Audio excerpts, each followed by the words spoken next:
Hi friends, welcome to my Indra cooking channel. ఈరోజు పాలకోవ చేస్తున్నానండి. Stove వెలిగించాను, గిన్నె పెట్టాను, నెయ్యి పోసుకున్నానండి.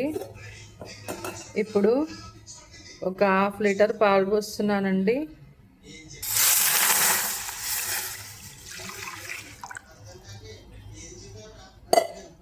హాఫ్ లీటర్ పాలు పోసుకున్నానండి.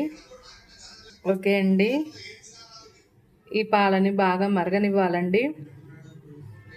సింపుల్గా ఈజీగా 2 ఇంగ్రీడియంట్స్తోని పాలకోవా ప్రిపేర్ చేస్తున్నానండి. తక్కువ టైంలో ఈ పాలు బాగా కాగాలండి.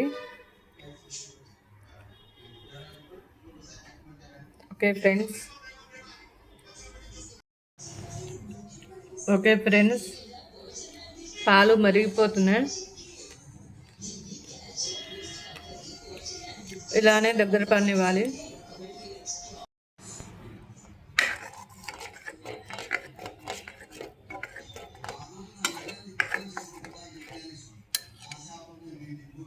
మీ టేస్ట్కి తగ్గట్టుగా చక్కెర వేసుకోవాలండి. కొంచెం తీయగా కావాలంటే తీయగా వేసుకోవచ్చు, కొంచెం తక్కువగా అంటే తక్కువ వేసుకోండి. నేనైతే ఒక 3 గిన్నెలు వేసేసాను అండి. ఇలా దగ్గర పడనివ్వాలండి. ఇప్పుడు స్టవ్ ఆఫ్ చేసుకుందాం.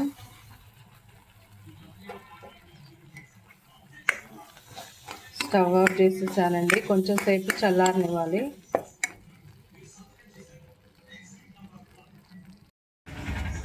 ఓకే ఫ్రెండ్స్, పాలకోవా రెడీ అయింది. బిల్లల్లా చేసుకుందాం. అంటే హాఫ్ లీటర్ పాలు కాబట్టి కొంచెం అయింది. ఎక్కువ పాలు తీసుకుంటే ఎక్కువ కోవా అవుతుందండి.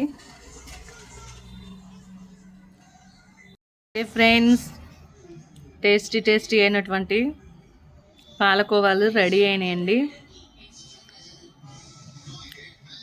మీరు కూడా కంపల్సరీ ట్రై చేయండి ఫ్రెండ్స్. నా వీడియో కనుక నచ్చినట్టయితే లైక్ చేయండి, షేర్ చేయండి, సబ్స్క్రైబ్ చేయండి. Okay friends, bye friends.